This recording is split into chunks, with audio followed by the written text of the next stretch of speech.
Greetings and welcome to Module 1 Unit 5 of NATE, that is NBA Accreditation Teaching and Learning in Engineering. And here in the last unit we tried to understand the nature of self-appraisal report and the centrality of closing the quality loop at all levels of outcomes. As you can see, we are looking at the entire process of teaching and learning within some framework, and that framework is provided by two things. One is NBA accreditation, the other is outcome based education. These are the two pillars, you can say, of to provide a framework for looking at all aspects of engineering education. So, in the last unit we looked at self-appraisal report and all the elements of that briefly mentioned, and then we looked at what are the central features of that. One of the central feature of that is closing the quality loop at all levels. While we are going to look at all the criteria in great detail in the module 3 of this course, but the last unit just presented a brief picture of the nature of the self-appraisal report. Now, coming to unit 5, it is a long title that we gave, and the title is based on education, learning, assessment, teaching and instruction. And we use, as a teacher or as teachers, all of us use these words. Unfortunately, they are not used necessarily in the right kind of meaning or in right kind of context. So, we felt that you reinterpret these words. These are all familiar words, all the words are known to everyone, but yet they are not necessarily used in the right context and to give the right meaning. And that is the reason why in this we try to we want you to reinterpret the familiar words: education, learning, assessment, teaching and instruction. And also one minor thing which we will again elaborate in later in module 2, understand the centrality of assessment in facilitating good learning. Now we start with the word education. It is not a new word, everyone uses all the time. We in our conversation we use it readily. But in a formal sense, if you want to define, education refers to, in its broadest sense, any act or experience that has formative effect on the mind, character or physical ability of an individual. That is, any kind of experience that has formative effect on the mind, character and physical ability of an individual, you can call it as education. So, in this broad sense, the education never ends, because all the time you are experiencing, you are interacting with the outside world. To that extent, those experiences will have influence on your mind and character, and sometimes physical abilities as well. So, in that sense we truly learn from our experiences through our lives. So, education happens all the time in our lives until our death. But here education in its technical sense now is the process in which society through schools, colleges and universities and other institutions deliberately transmits its cultural heritage, its accumulated knowledge, values, skills from one generation to the other. And that is the reason why one generation to another, that is the reason why the school education differs considerably from one country to the other. because each country will have to decide what is its which part of its cultural heritage it wants to transmit to the next generation of people. Education in the technical sense, we are looking at what happens in schools, colleges and universities or similar institutions. So, in our context, it is concerned with intentional learning like in schools, colleges and universities.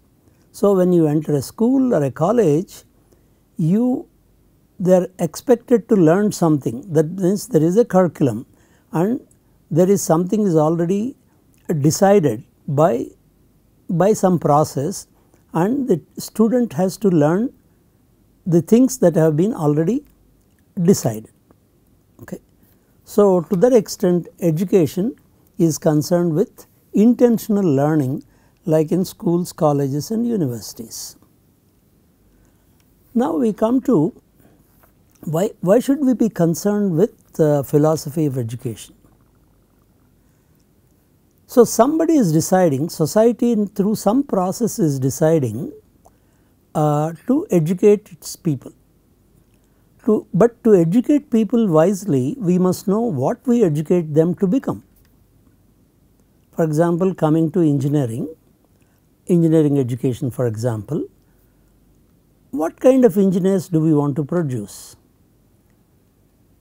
Is it something that you feel a group of people feel that they are, what is it that the student should learn, or is there any framework within which you make that decision? So, to know what we educate them to become, it is necessary to ask what can be the purpose of life and what sort of life it should be. This leads to the necessity to consider education philosophically. Again, translating that into engineering, what is the purpose of life of an engineer and what sort of life it should be. So, then you have to define who is a good engineer, which we made an attempt earlier in the first unit, saying that who is a good engineer, right. That our definition of good engineer, again that definition will depend on the context. Our context is at this point of time in India, based on the current state of affairs or current state of the society, what are the desirable characteristics of a good engineer. At some level people have to agree to some common call it parameters or characteristics of the good engineer, and that is the reason why you require to consider education philosophically. So, essentially educational philosophy involves the application of formal philosophy to education, and then the moment you come to philosophy, there is nothing like a single one or possibly any two people exactly will agree with what philosophy of education is, or for that matter what philosophy is. And broadly we have the following schools of philosophy: idealism, realism, pragmatism, existentialism and analysis. Even people may not agree with this kind of classification. This is one convenient method of classifying philosophies. So, one should agree, okay, pick one from here what you consider is appropriate to this. For example, at least at higher education, the philosophy of pragmatism is considered as the platform or basis for considering all issues related to education, let us say at higher level. We will not go through trying to define or defend any of these decisions, is only to bring it to the attention of the teachers that there are these five schools of philosophy, and one can look at their programs through any of these philosophies, but that is a completely different. Those who are interested are welcome to explore these philosophies in relation to engineering. Now coming to higher education, what are the characteristics of higher education? One is their formal programs, that means somebody has a structure, like in our case there are 4 years, they are based on semester system, and there is a whole lot of things that it is a formal one. That means there is nothing like total freedom at all levels for both teachers and students. And unlike schools, aims of higher education cannot be and are not that universal. By and large, what happens in a country, the aims of school education are broadly the same. There is not too much of difference between one place to the other place. Whereas at higher education it need not be. There is no need for it to be the aims of higher education to be universal. That is one of the first characteristic of higher education. Universities and colleges offering higher education general programs will identify the aims called program outcomes. Okay.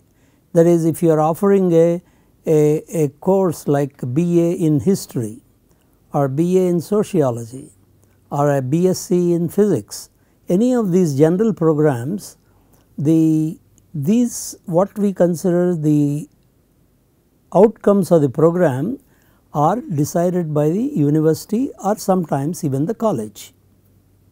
If it is autonomous, college itself is required to identify in today's context the program outcomes. In case of professional courses like engineering, the concerned accrediting agency will identify the program outcomes.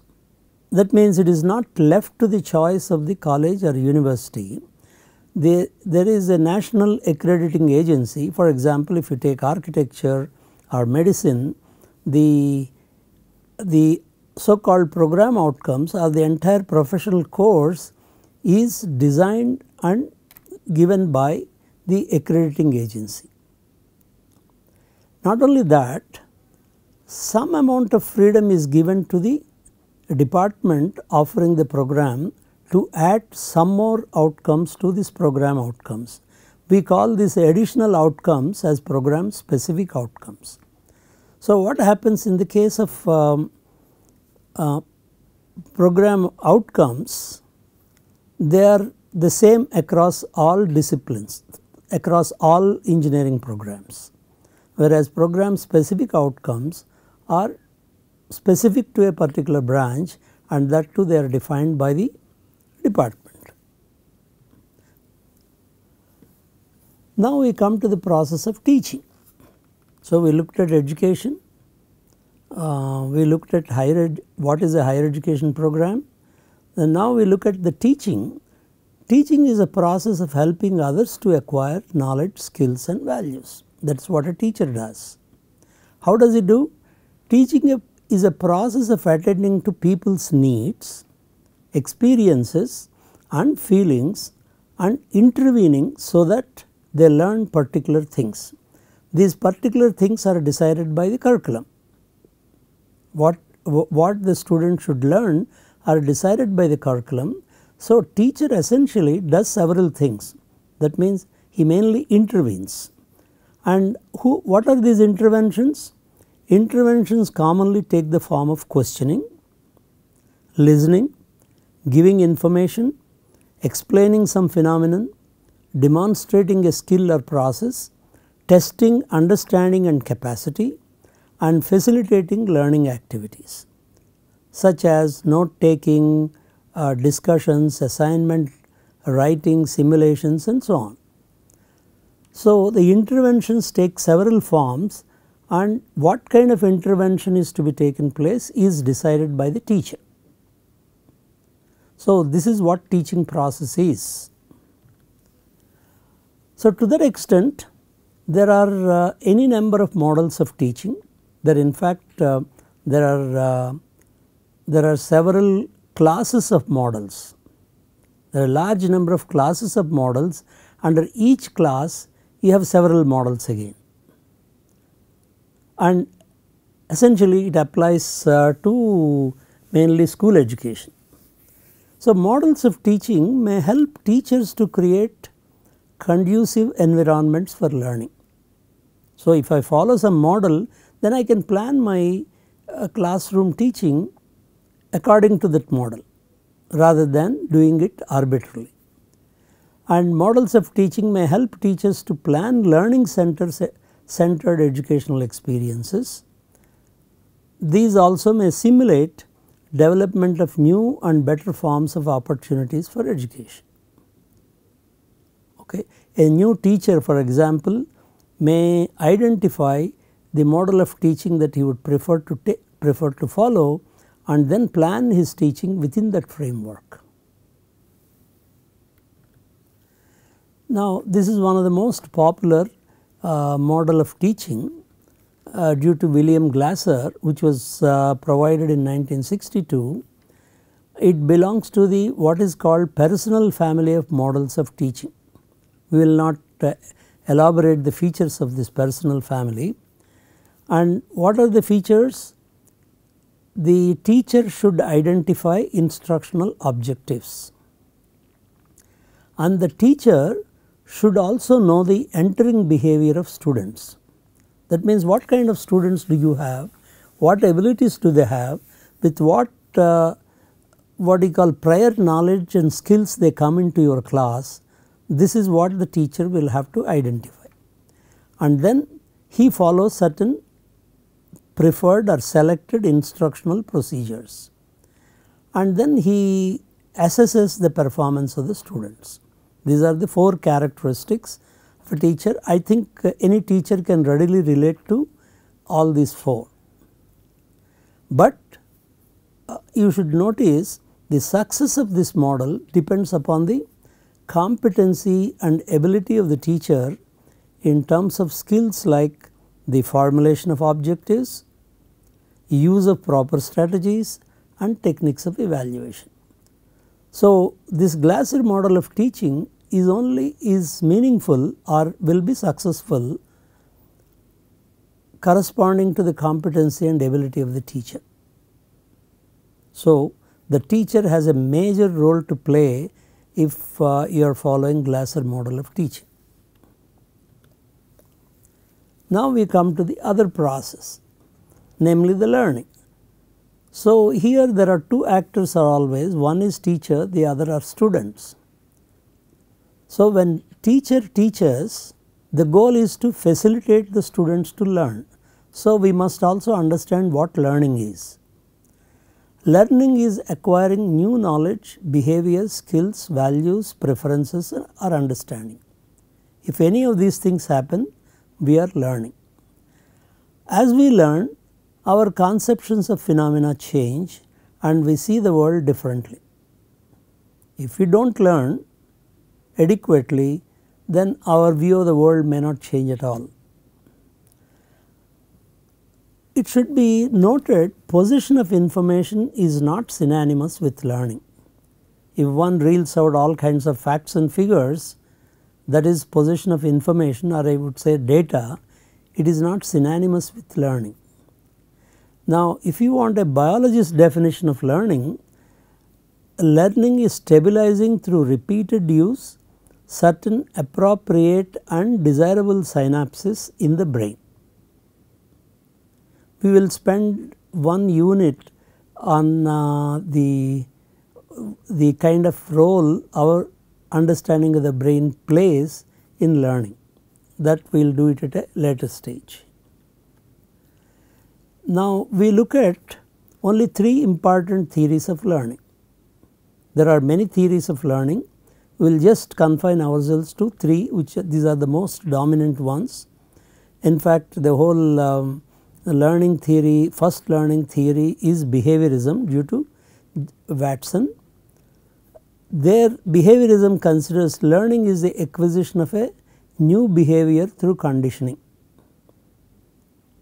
And behaviorism believed when it was proposed in 1920s, there was hardly any proper understanding of the brain. So, they made an assumption, brain is a black box, the only thing that you can measure is what is it that you are,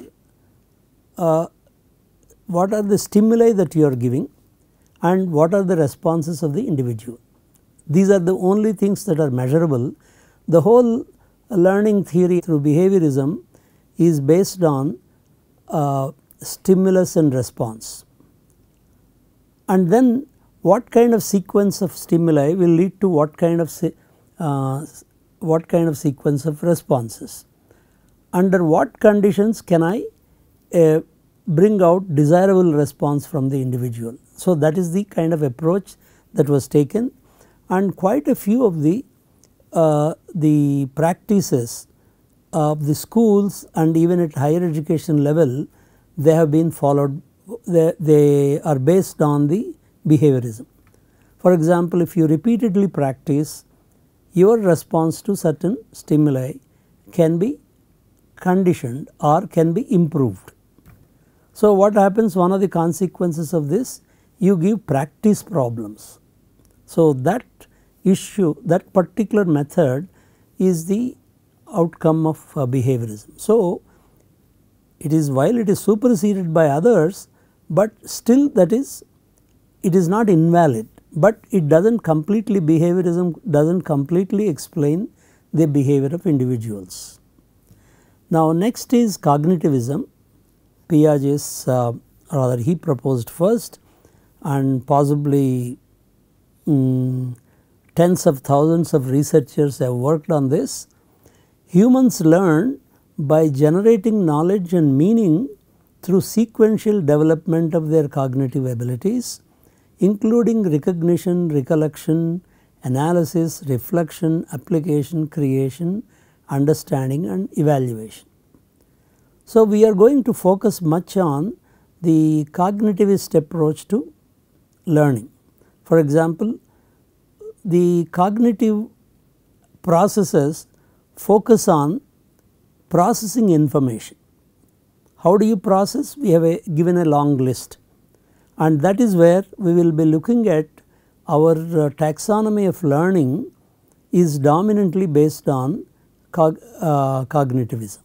We will look at that in the later units. And the third one, important one, is called social constructivism. It is due to John Dewey, Brunner, Piaget and Vygotsky.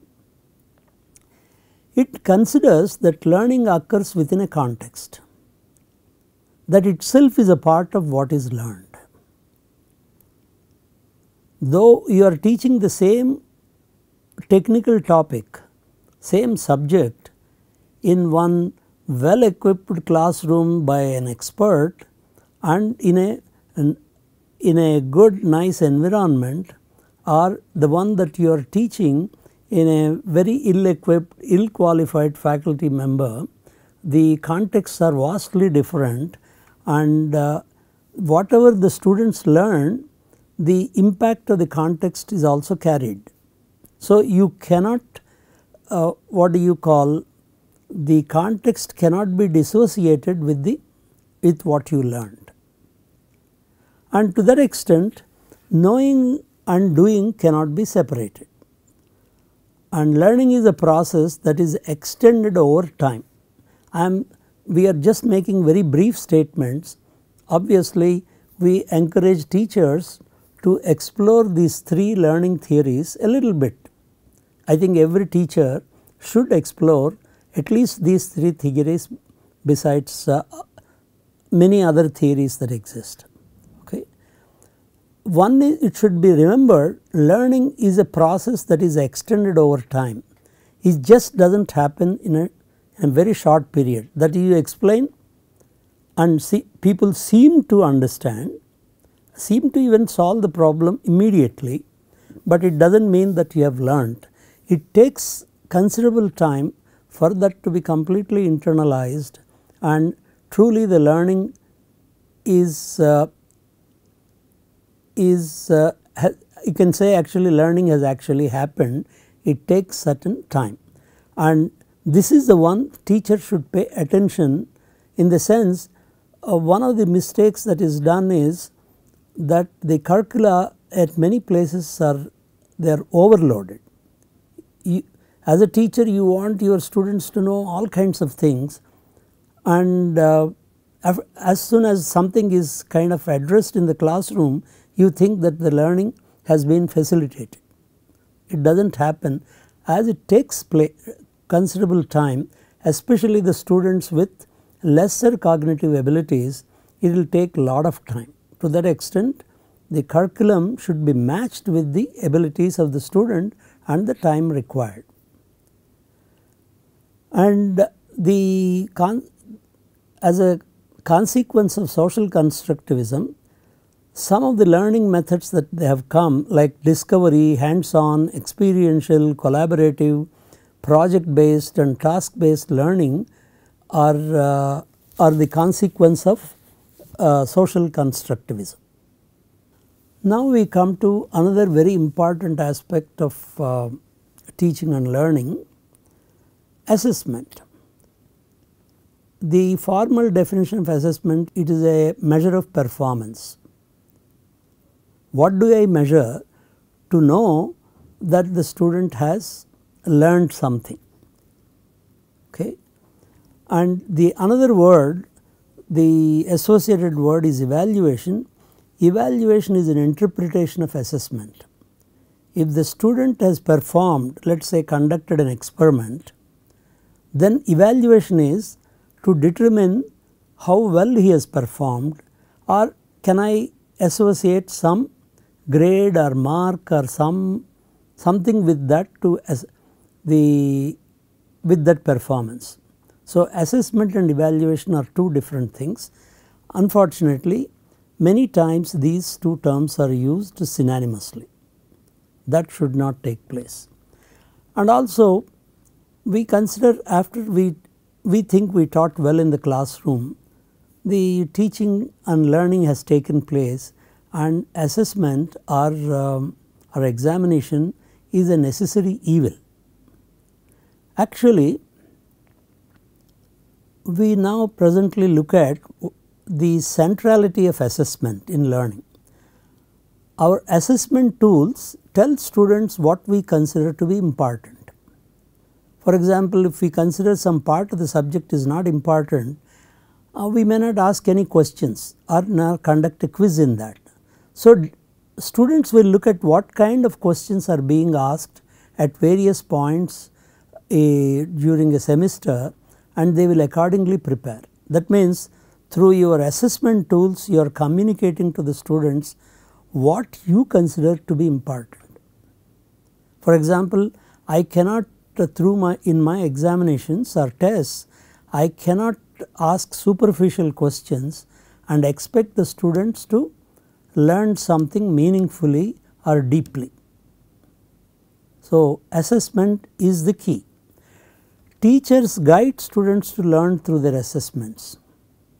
You can even say that it is a glue that links the components of a course, its content, instructional methods and skills development. And in fact, you can even say assessment drives student learning. I am sure you are all familiar with that. Always students prepare for the exams, right? And a teacher, in my opinion, has no right to say that students should not worry about exams, and they consider you should focus on learning and should not focus on examinations. If these two are different, then it is a fault of the teacher rather than the student. And learning well and performing well in the examinations or in assessments, they should be the same. That is the role of assessment. You should not, your assessment should not create any issue related to performing in examinations, and learning well should not be considered two different things. So, again to reinforce that, we are once again saying assessment should be in alignment with stated outcomes of education. And there are two types of assessment: formative assessment, assessment for learning, or educative assessment. Means when I am asking, when doing assessing formative assessment, I am trying to find out to what extent the student has learned, and that will also provide me the basis for providing feedback, and also to know how the student, to what extent they have learned. That means in formative assessment you are not trying to use the results for grading or giving marks for that.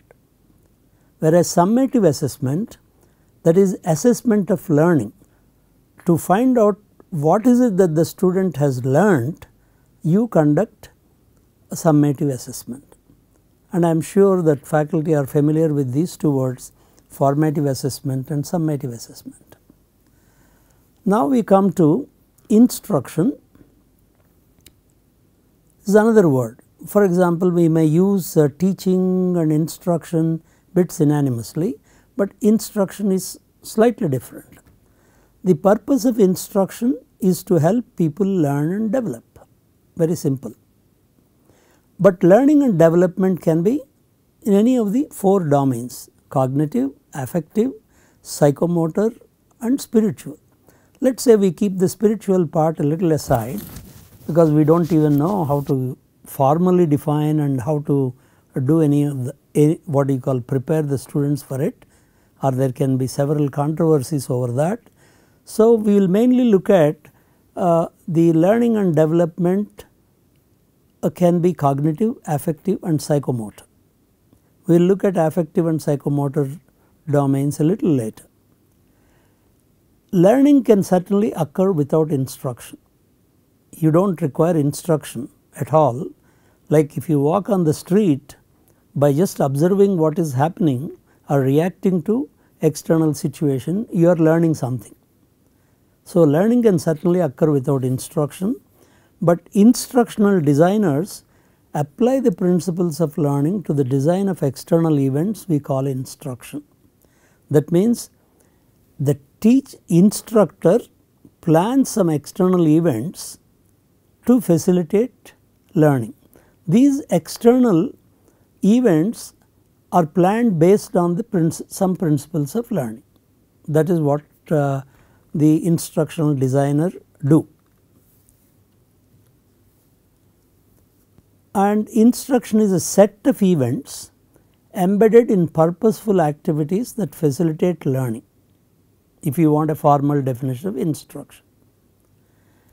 Events can be external to the learner, like it could be a printed page, an instructor's lecture, or the activities of a group of students, or conducting in a laboratory and so on.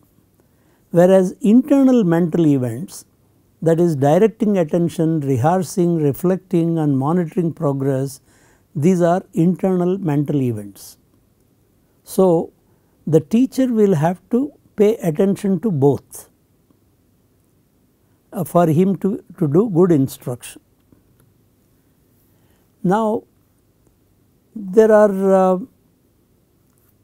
what you call instructional system design, we call it ISD. There are models for instructional system design, and these models present a process a teacher or instructional designer can use to plan and prepare for instruction. There are many models, so and there is nothing like this is the most superior model or this is the only way to do, there is nothing like that, but people may prefer a particular ISD model. Different instruction design theories differ in the process used to apply those theories to particular situation. So, the process part can be different from one model to the other, and the example that we are going to take is what is called ADDIE. ADDIE is a short name for analysis, design, development, implement and evaluate, or there are several variants of the same. So, we are going to look at this particular instructional system design model, namely ADDIE. Now, as an exercise, we would like you to give your reasons why you should be concerned with philosophy of higher education, mainly to encourage you to read a little bit and say why you should really worry about philosophy of higher education. Which one of the learning theories you can relate to more in your experience and why? We talked about 3 learning theories, and you can explore more learning theories, and if you prefer you can say which is the one you can relate better. Why do you need to be concerned with assessment in engineering education and how? Give 2 examples of your approaches to instruction you felt led to better learning by students in the courses you taught. Write 100 words for each example, giving some evidence of better learning.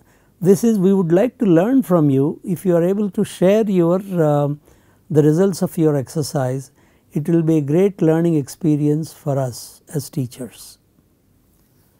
And in the next unit, we try to understand the nature of program educational objectives and program outcomes.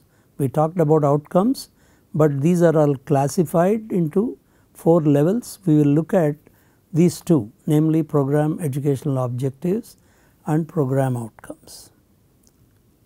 Thank you for your attention.